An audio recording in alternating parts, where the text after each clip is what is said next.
प्यारे बच्चों, आज हम लेकर के आए हैं आदर्श प्रश्न पत्र यानी कि मॉडल पेपर 2023 के लिए, जो कि संस्कृत विषय का है। संस्कृत विषय आप जो अलग हाई स्कूल में एक अलग विषय के रूप में ले रखे हैं, उन विद्यार्थियों के लिए हम ये पेपर लेकर के आए हैं। तो आप सभी लोग A to Z क्वेश्चंस हल कीजिए। जैसा कि आप सभी जानते हैं, इसके कुछ इंस्ट्रक्शंस हैं जो आपको पढ़ लेने हैं। जैसे 15 मिनट आपको प्रश्न पत्र पढ़ने के लिए निर्धारित हैं। चयन करना है आपको, उत्तर पुस्तिका में प्रश्नों के उत्तर को चयन करना है और लिखना है, यानी OMR शीट पर आपको इसके आंसर देने होंगे। प्रश्न पत्र आपका 2 खंडों में विभाजित होगा, एक तो खंड आ और दूसरा बा होगा। आप जानते हैं खंड आ में वस्तुनिष्ठ प्रकार के यानी कि MCQ OMR बेस्ड होंगे, और खंड बा में आपको लिखना होगा कॉपी पर। संस्कृत की कॉपी कैसे लिखते हैं वो भी हम ऑलरेडी बता चुके हैं। डिस्क्रिप्शन में पहले लिंक है जिससे आप ये पेपर डाउनलोड कर पाएंगे। इसके साथ ही तमाम पेपर डाउनलोड कर पाएंगे सामाजिक विज्ञान और हिंदी अंग्रेजी वगैरह के। ठीक है, तो सबसे पहले एक पैसेज दिया जाएगा आपको। सबसे पहले बिल्कुल जैसे बोर्ड में आना है, ये समझिए, जैसे बोर्ड में आना है सेम वैसा ही पेपर हम आपके सामने उपस्थित करा रहे हैं। यानी इसमें जो इंस्ट्रक्शंस हैं उनको कायदे से फॉलो करना है। जैसे 1 से 3 तक क्या है, गद्यांश को ध्यानपूर्वक पढ़ना है और पढ़ करके उत्तर का चयन करना है।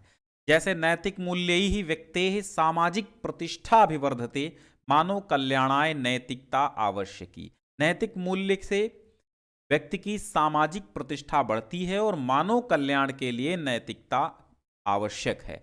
नैतिकतैव व्यक्तेः समाजस्य, नैतिकता से ही व्यक्ति और समाज का राष्ट्रस्य विश्वस्य और राष्ट्र तथा विश्व का कल्याणम कुरुते, कल्याण करते हैं। ठीक है, नैतिकता आचरणेनैव, नैतिकता के आचरण से ही मनुष्यों में त्याग, तप, विनय, सत्य, न्यायप्रियता एवं अन्य अपि मानवीय गुणाः उत्पद्यन्ते।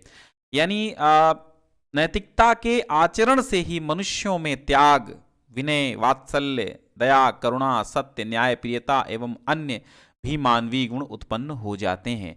नैतिकता से ही मनुष्यो अन्य प्राणिभ्यः भिन्ना जायते। नैतिकता से ही जो मनुष्य है वो अन्य प्राणियों से भिन्न हो जाता है। तद आचरणेन, उसके आचरण से, किसके, नैतिकता के। तद आचरणेन व्यक्तेः समाजस्य च, व्यक्ति और समाज का जीवनम अनुशासितम निष्कंटकम च भवति, जीवन अनुशासित एवं निष्कंटक हो जाता है। व्यक्तेः समाजस्य वर्गस्य देशस्य च, व्यक्ति, समाज और वर्ग का तथा देश का के समुन्नयन माने उन्नति के अवसर लभ्यते। व्यक्ति जो है वो समाज के वर्ग का और देश की उन्नति का अवसर प्राप्त करता है। समाजः ईर्ष्या द्वेषः छलः कलह आदि दोषेभ्यः मुक्तो भवति, और नैतिकता से ही समाज में उत्पन्न ईर्ष्या द्वेष छल कलह यानी झगड़ा आदि दोष मुक्त हो जाता है नैतिकता से ही। अस्माकं सामाजिकाः अंतर्राष्ट्रीयाः संबंधाः नैतिकता आचरणेनैव दृढ़ा भवन्ति। यानी हमारे सामाजिक तथा अंतर्राष्ट्रीय संबंध जो हैं वह नैतिकता के आचरण से दृढ़ हो जाते हैं। अतः नैतिकता शब्द सच्चरित्रवाचक और सुखमय मानव जीवन से आधारा अस्ति। अतः नैतिकता शब्द सच्ची चरित्र का वाचक यानी सतचरित्र का वाचक और सुखमय जीवन का आधार है। अब इसको पढ़ लिया आपने, इसका अनुवाद कर लिया, तो आपको पूरा अनुवाद चाहिए, प्लेलिस्ट में आप देख सकते हैं। नैतिक मूल्य के द्वारा व्यक्तेः किम अभिवर्धते, व्यक्ति की क्या बढ़ती है। नैतिक मूल्य व्यक्तेः सामाजिकी प्रतिष्ठा अभिवर्धते, यानी एक व्यक्ति की नैतिक मूल्य से क्या होती है, सामाजिक प्रतिष्ठा जो है वो बढ़ती है। फिर आगे देखिएगा, मैं आपको ये पेपर दे दूंगा, डाउनलोड कर लीजिएगा फर्स्ट लिंक से। नैतिकता, ठीक है, नैतिकतया, दूसरा प्रश्न देखिए, नैतिकतया मनुष्यो अन्य प्राणिभ्यः जायते, क्या, भिन्नः जायते, है ना, तो भिन्नः लगा दीजिए। चरित्रतावाचकः किम अस्ति, नैतिकता शब्दः, ठीक है, तो जो नैतिकता शब्द है वो क्या है, वो सच्चरित्र का वाचक है। अंतिम लाइन में आपने पढ़ा। नैतिक मूल्य है व्यक्ति किम अभिवर्धते, नैतिक मूल्य है व्यक्ति सामाजिक प्रतिष्ठा अभिवर्धते। ठीक है, क्या बढ़ती है, सामाजिक प्रतिष्ठा बढ़ती है। 2 बार एक ही सवाल कर लिया गया आपसे। रवींद्रनाथस्य जन्म अभवत, अब रवींद्रनाथ का जन्म कब हुआ था, मई मासस्य सप्तमे दिवसे, 1861 यानी 1861 में 1781, 1862 या फिर 1861 में अगस्त मास में। तो किस मास में हुआ था? इसका सही जवाब क्या हो जाएगा? मई मासस्य सप्तमे दिवसे अष्टादश उत्तरैः 61, ठीक है, हाँ, 61 उत्तरैः अष्टादश सप्तमे, ठीक। तो ये आपका का वाला ऑप्शन बिल्कुल सही हो जाएगा। हर्षोद्रेकेण तम द्रोणः पर्यश्वजम्, हर्षोद्रेकेण तम द्रोणः पर्यश्वजम्, किसको हर्ष से की अधिकता के कारण द्रोणाचार्य ने पर्यश्वज मतलब गले लगा लिया? तो पांडवम, पर्यश्वजम पांडवम, तो पांडवम लगाएं। पृथिव्याम त्रीणि रत्नानि सन्ति, कितने हैं? त्रीणि, तो त्रीणि लगाइए। 8वां प्रश्न देखिएगा, वाणे का समलं करोति पुरुषम या संस्कृता धार्यते, ये सूक्ति कहां से ली गई है? तो ये सूक्ति आप जानते हैं, आपकी सूक्ति सुधा से ही ली गई है, ठीक है। मोहनदास मातुर नाम आसीत, मोहनदास की माता का नाम क्या था? तो क्या था भाई? पुतली बाई उनकी माता थी। रमानाथ से कनिष्ठ पुत्र वधु आसीत, देखो अब कथा नाटक कौमुदी से आ गए प्रश्न। रमानाथ की कनिष्ठ वधु कौन थी? कनिष्ठ वधु का पुत्र वधु कौन थी ये बताना है आपको। तो रमानाथ की जो कनिष्ठ पुत्र वधु थी वो कौन थी? वो चपला थी, ठीक है, तो चपला लगा लो। अक प्रत्याहार के अंतर्गत कौन से वर्ण आते हैं? अयुड़, रिलरिक एवं अयोज, है, वरटलड़, यमंग, गणनम, झवई, घटदस, जबगढ़दस, खपछट, ठचटतौ, कपई, शक्सर, हल, ये 14 माहेश्वर सूत्र हैं। और 14 माहेश्वर सूत्र से 42 प्रत्याहार बनते हैं और 42 प्रत्याहार में से एक प्रत्याहार अक है। और अक के अंतर्गत कौन कौन से वर्ण आते हैं? तो आ, ई, अयुड़, अयुड़ से आ, ई, उ लिख लीजिए, डी, अड़ा हटा दीजिए, रिलरिक से री और ली लिख लीजिए, का हटा दीजिए, तो आई यू रिली, आई यू रिली यानी कि आपका का एकदम सही आंसर हो जाएगा, ठीक है। निम्नलिखित विकल्पों में से सही विकल्प चुनकर लिखना है। अहम गच्छामि में कौन सी संधि है? तो अहम गच्छामि में अनुस्वार संधि है, परस्वरण है, चरत्व है या फिर इष्टुत्व संधि है? कौन सी है? तो अहम गच्छामि में अनुस्वार संधि है, ठीक है। भगवतः किस विभक्ति व वचन का रूप है? भगवतः शब्द जो है वो किस विभक्ति और वचन का रूप है? थोड़ा बड़ा कर लेते हैं, भगवतः, ठीक है। भगवतः किस शब्द विभक्ति और वचन का रूप है? तो पंचमी व षष्ठी विभक्ति एक वचन, ठीक है। तो यहां सबसे लास्ट का ऑप्शन सही हो जाएगा, पंचमी व षष्ठी विभक्ति एक वचन। पंचमी में भी भगवतः और षष्ठी में भी भगवतः होता है। निम्नलिखित विकल्पों में से सही विकल्प चुनना है। पास्यामी रूप है, कौन से लकार, कौन से पुरुष और कौन से वचन का पास्यामी रूप होगा? तो आप जानते हैं लृट लकार होगा, उत्तम पुरुष होगा और एक वचन होगा। खा आपका सही है, लृट लकार, उत्तम पुरुष और एक वचन। प्रत्येकम में कौन सा समास है? एकम, एकम प्रति, अगर आप इसका विग्रह करेंगे तो आपका अव्ययी भाव समास हो जाएगा। तृतीया विभक्ति है, किसमें है? कर्ण कारक में, कर्म में, अपादान में, संप्रदान में। संप्रदान चतुर्थी, अपादान पंचमी, कर्म द्वितीया और कर्ण तृतीया।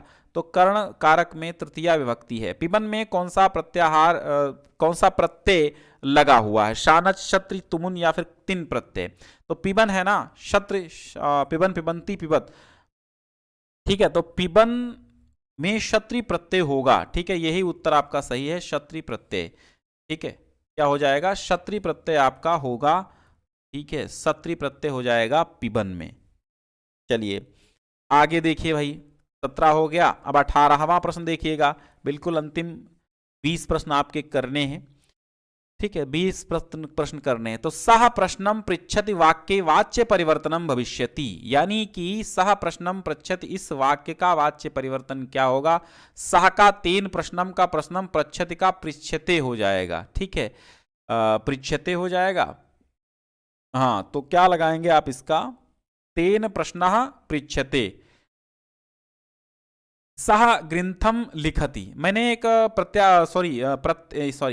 इस पे वाच्य परिवर्तन पे एक अच्छा सा वीडियो बना दिया है, केवल उसी को पढ़ के आप वाच्य परिवर्तन सही कर सकते हैं संस्कृत का। तो आपका संस्कृत की प्लेलिस्ट आपको देखनी होगी, अगर नहीं मिल रही तो अबाउट सेक्शन में चले जाइए और हम संस्कृत की प्लेलिस्ट आपको प्रोवाइड कर देंगे। सह ग्रंथम लिखति का वाच्य परिवर्तन क्या होगा? सह ग्रंथम लिखति तेन, तेन अंधा लिख्यते है, तेन ग्रंथम लिखति सह ग्रंथः लिख्यते, क्या हो जाएगा? तो इसका हो जाएगा तेन ग्रंथः लिख्यते। ठीक है, तेन ग्रंथः लिख्यते, तो यहां पर नहीं है, यहां पे तेन हो जाएगा और यहां पे ग्रंथा हो जाएगा। तेन ग्रंथा लिख्यते, ये खा आप सही कर लीजिएगा।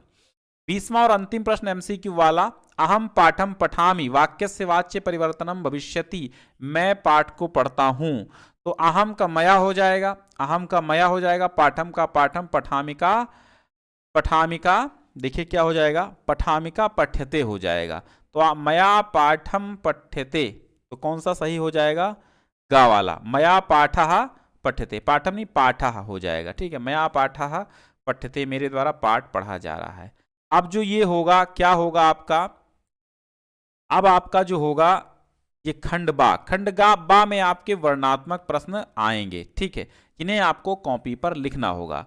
अब यहां पर क्या कहा जा रहा है? यहां पर कहा जा रहा है कि भैया निर्देश सभी प्रश्न अनिवार्य हैं, ये निर्देश दिया गया, यानी निम्नलिखित गद्यांशों में से किसी एक गद्यांश का आपको संदर्भ सहित हिंदी में अनुवाद करना होगा। रवीन्द्रस्य जन्म कलिकाता नगरे 61+18 ख्रीष्टाब्दे मई मासस्य 7 दिवसे अभवत। रवीन्द्रनाथ का जन्म कलकत्ता नगर में 61 अर्थात 61 अधिक 18 अर्थात 1861 ईस्वी में, अच्छा वहां पर उत्तर ही हमने बोल दिया, वो गलत था। हाँ, 61 अधिकाष्टादशतमे ख्रीष्टाब्दे मई मासस्य 7 दिवसे, यानी 7 मई 1861 में अभवत माने हुआ। अस्य जनकः देवेंद्रनाथ जननी शारदा देवी च आस्ताम, चास्ताम होगा यहाँ पे, वा नहीं चा होगा। तो इनके पिता देवेंद्रनाथ और माता शारदा देवी थीं।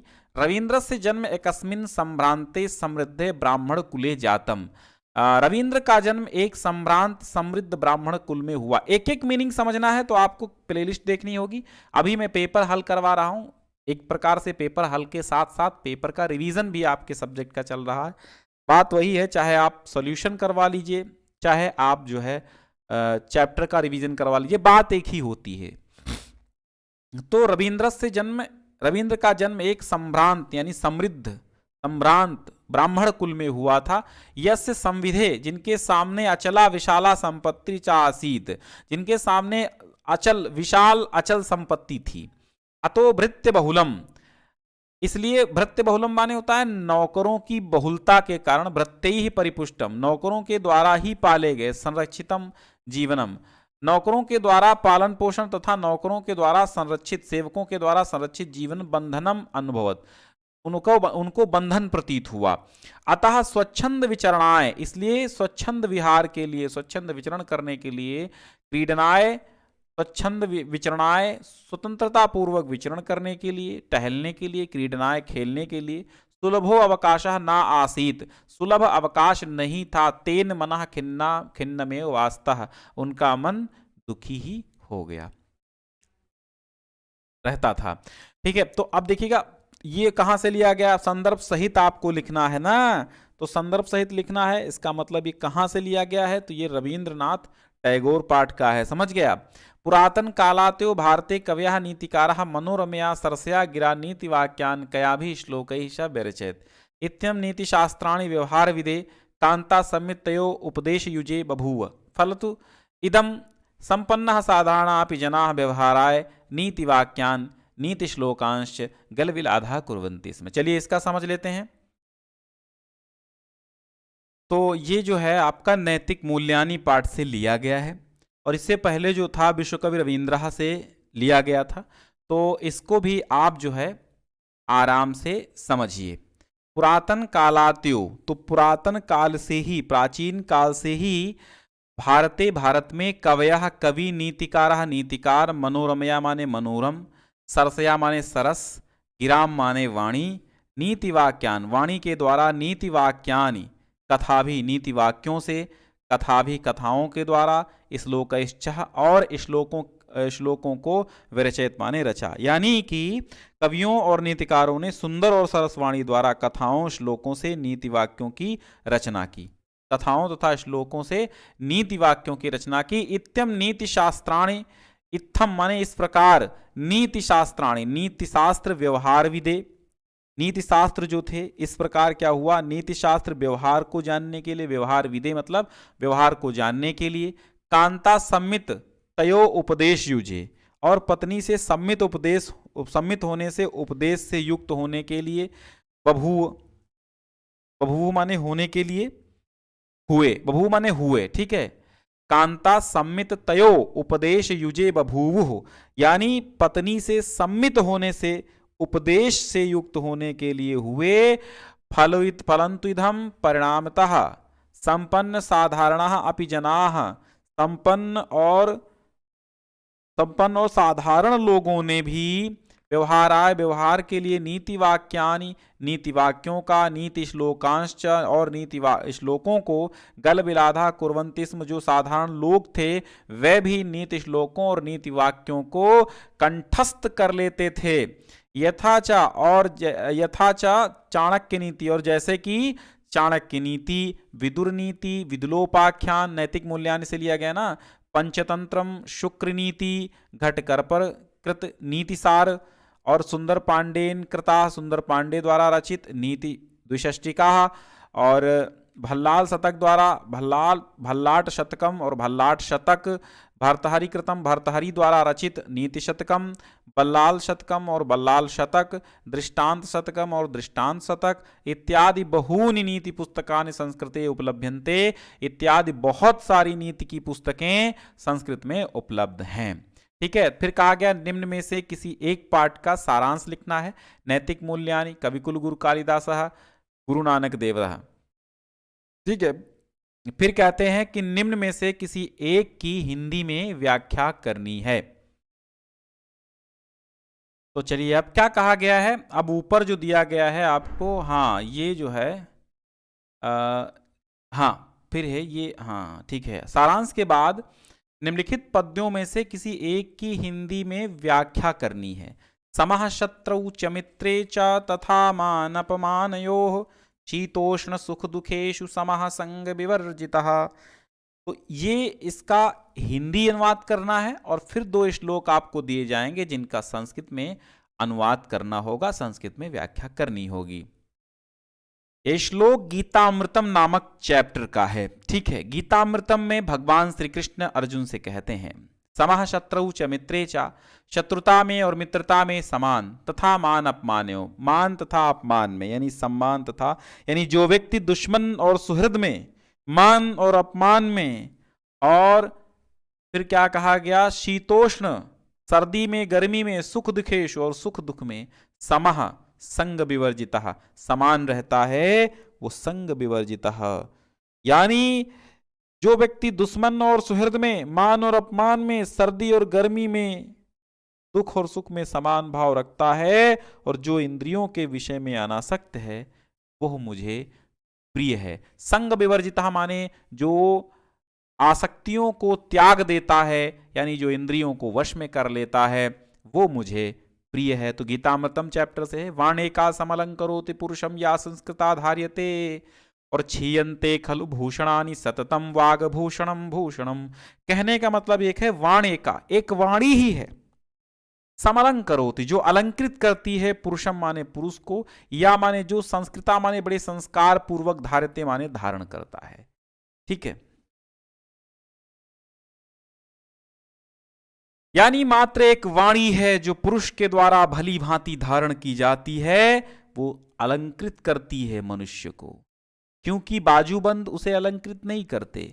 छीयन्ते खलु भूषणानि सततम, निरंतर जो निश्चित रूप से जो आभूषण हैं, यानी जो आभूषण हैं वे सभी नष्ट हो जाते हैं, परंतु सततम वाग भूषणम भूषणम, वाणी का आभूषण सदैव निरंतर बना रहता है, यानी कि सच्चा आभूषण वाणी का ही आभूषण है। पूरा श्लोक नहीं है, इसमें कहा गया कि इस संसार में मनुष्य को ना तो बाजूबंद ही सजाते हैं, न चंद्रमा की किरणें किरणों के समान सफ़ेद सफ़ेद हार जो होते हैं वो भी सुशोभित नहीं करते, न स्नान करना, न उबटन लगाना, न लेप करना, न सुगंधित पुष्प और न भली भांति संवारे गए बाल ही सजाते। मात्र एक वाणी ही है जो मनुष्य के द्वारा भली भांति शिष्ट और शुद्ध रूप से धारण की जाती है, वही मनुष्य को सुशोभित करती है। क्योंकि सभी आभूषण जो हैं वो समय आने पर नष्ट हो जाते हैं, लेकिन जो वाणी का आभूषण है वो चिर आभूषण है, सततम है, निरंतर रहता है, सच्चा आभूषण है। ठीक है, फिर सूक्तियां आएंगी और सूक्तियों का आपको हिंदी में व्याख्या करनी होगी। पुत्रो न यह पंडित मंडल अग्रणी, वह पुत्र नहीं है जो पंडित की सभा में अर्थात जो विद्वानों की सभा में अग्रणी न हो। समत्वम योग उच्यते कहां से लिया गया? गीतामृतम से। आयुर्विद्या यशोबलम कहां से लिया गया? विद्यार्थी चर्या से। ठीक है, और पुत्रों ने यह पंडित मंडलम अग्रणी ये कहां से लिया गया? सूक्ति सुधा से लिया गया। ठीक है, यानी वो पुत्र नहीं है जो विद्वानों के मंडल में, विद्वानों की समूह में, सभा में श्रेष्ठ नहीं है। तो ये आपका कहां से लिया गया है? ये आपका लिया गया है सूक्ति सुधा से। समत्वम योग उच्यते कहां से? गीतामृतम से। आयुर्विद्या यशोबलम विद्यार्थी चर्या से। तो फिर श्लोक का संस्कृत में अर्थ लिखना है। एक वीडियो आपको मिल जाएगा जिसमें सभी इंपॉर्टेंट श्लोकों का संस्कृत में अनुवाद है, तो वो आप कर लीजिएगा तो हो जाएगा। यौतुकः पाप संचय पाठ के आधार पे आपको रमानाथ और विनय का चरिचित्रण हिंदी में लिखना अथवा विनय का एक का ही लिखना होगा आपको। निम्न में से किन्हीं दो प्रश्नों के उत्तर संस्कृत में लिखना है। महात्मा गांधीना पितुः किम नाम आसीत? करमचंद गांधी आसीत। रमानाथ से रक्तम का ददात शंखचूड़ का आसीत। ठीक, तो ये प्रश्न भी हमने एक वीडियो में ही सारे करा दिए हैं। किसी एक वर्ण का उच्चारण स्थान लिखिए। या का इच यशा नाम, या का तालु हो जाएगा, और उ का उपपदमानिया नाम ओष्ठव, ओष्ठ हो जाएगा ये, और ता का तवर्गलितुलसा नाम दंत, तो ता का दंत हो जाएगा। उच्चारण स्थान भी करा रखे हैं। यमंगलनम का नासिक्य हो जाएगा। ठीक है, ये क्या हो जाएगा? नासिक्य हो जाएगा। फिर एक का संधि विच्छेद करना है, संधि का नाम भी लिखना है। जगत धन ईशा जगदीशा, जगत धन ईशा क्या हो जाएगा? जगदीशा हो जाएगा। ठीक है, और ये कौन सी संधि है? ता का दा हो जाना, जस्तो संधि है। कश्चन का कह धन चन हो जाएगा। कह धन चन, तो इसको कश हो, देखिए कश, कस धन चन, कस धन चन, कस धन चन, तो ये आपका श्चित्व संधि हो जाएगा। सतजनः, सत धन जनः, ठीक है, सज्जनः हो जाएगा। इस्तो चुनाश्चु तो संधि से हो जाएगा। तवर्ग का चवर्ग हो जाता। नयनम का ने धन अनम हो जाएगा, और ये आपका अयादि संधि से हो जाएगा। ठीक है, चलिए फिर आपका किसी एक शब्द का रूप लिखना। पितृ, वधु, नदी, राजन। फिर निम्नलिखित में से एक धातु का रूप लिखना है, और फिर आपको समास विग्रह करना होगा। चतुर्मुखम में समास विग्रह कीजिए, और समास का नाम भी आपको लिखना है। ठीक है, चतुर्मुखम का आपका द्विगु समास होगा। चतुर्मुखः अगर होता तो आपका बहुब्री होता, लेकिन चतुर्मुखम है, चार मुखों वाला, अर्थात चार, ठीक है, चार मुखों का समूह। चतुराणाम मुखाणाम समाहारः। ठीक है, तो ये आपका हो जाएगा द्विगु समास। पीताम्बरः पीतम अम्बरम यस्य सः, ये आपका बहुब्रीहि समास हो जाएगा। प्रतिदिनम दिनम दिनम प्रति अव्ययी भाव समास हो जाएगा। प्रत्यक्षम अक्षम अक्षम प्रति अव्ययी भाव समास हो जाएगा। फिर आपको रेखांकित पदों का निर्देशानुसार विभक्ति लिखना। गुरुवे नमः, तो गुरुवे में चतुर्थी विभक्ति है। नमः स्वस्ति स्वाहा अलम वसट योगात च चतुर्थी हो जाएगा। बालकेन सह आगतम, तो बालकेन में तृतीया। सह साकम सार्धम, यानी सह युक्त प्रधाने में तृतीय विभक्ति हो जाएगी। हिमालयात गंगा निर्गच्छति, तो हिमालयात में पंचमी हो जाएगी, क्योंकि अपादाने पंचमी। ठीक है, ध्रुमपाय अपादानम, अपादाने पंचमी। और सह नेत्रेण काणः अस्ति, तो नेत्रेण में आपका तृतीय विभक्ति हो जाएगा। येनांग विकारः सूक्ति सूत्र से। फिर आपको किसी एक में प्रत्यय लिखना होगा। अच्छा, एक में प्रत्यय। विज्ञाय पठन प्रदातुम हसित्वा, विज्ञाय में लेप प्रत्यय हो जाएगा, और पठन में शत्र प्रत्यय हो जाएगा। प्रदातुम में तुमुन प्रत्यय हो जाएगा।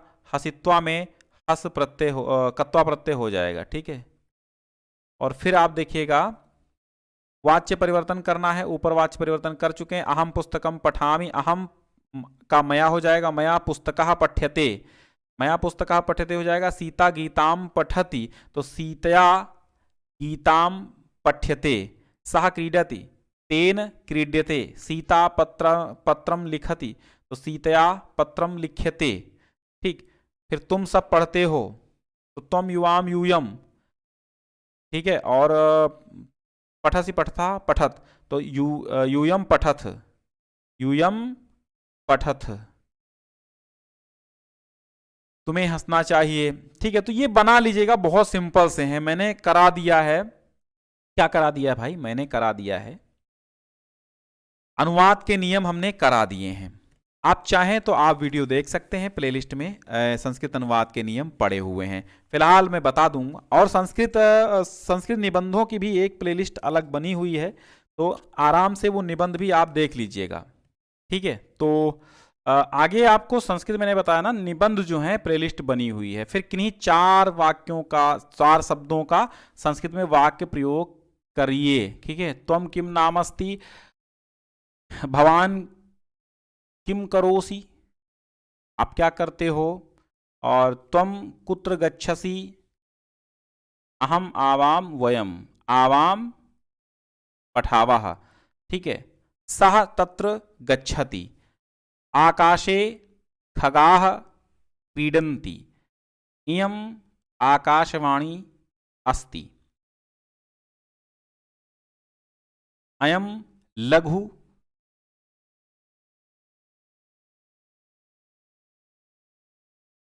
सरिता अस्ति, ठीक है। अयम, सॉरी, ऐसे इयम, ठीक है, इयम लघु सरिता अस्ति, ओके। तो ये आपका पेपर मैंने संस्कृत का करा दिया है। अब आपको इसको डाउनलोड करके इसके सारे इंपॉर्टेंट क्वेश्चन लिख लेना है, और जैसे कैसा लगा हमें बताइए, और कि कौन कौन सा पेपर आपको चाहिए वो भी बताइए, प्री बोर्ड का चाहिए या फिर आपको वार्षिक ही चाहिए। फिलहाल ये वार्षिक और प्री बोर्ड दोनों के लिए ही काम कर जाएगा, ठीक है। और कहीं पर भी कन्फ्यूजन हो तो आप हमें ज़रूर कमेंट करें, मैं देखूंगा, कन्फ्यूजन आपका दूर करने की कोशिश करूंगा। और शेयर कर दीजिए, चूँकि जो भी बच्चे आपके स्कूल में जितने भी ग्रुप में हैं उनको आप कर दीजिए, क्योंकि संस्कृत बच्चे बहुत कम प्राप्त कर पाते हैं किसी अन्य चैनल से, ठीक है। एक ही 2 यूट्यूब पर विशेष चैनल हैं जो संस्कृत ही पढ़ाते हैं, संस्कृत पढ़ाते हैं। बाकी तो अधिकतर आपको प्योर संस्कृत नहीं मिल पाएगी, ठीक है। तो प्योर संस्कृत लेने के लिए हमारे चैनल से आप जुड़िए, आपको प्योर संस्कृत मिलेगी। आपकी हाई स्कूल एग्ज़ाम की मैं गारंटी लेता हूँ, पार करवा दूंगा, कोई दिक्कत नहीं होगी। रिवीजन क्लासेस, महामैराथन क्लासेस भी संस्कृत की आपको मिलती हैं। तो आपको 20 MCQ मिलेंगे, और 20 MCQ जो हैं ये इम्पॉर्टेंट बहुत मायने रखते हैं, क्योंकि इस बार जो है आपका क्या होना है, OMR पे होना। OMR कैसे चेक होंगी? OMR आपकी चेक हो जाएगी कंप्यूटर से। तो बहुत बहुत शुक्रिया, मिलते हैं फिर, तब तक के लिए नमस्कार।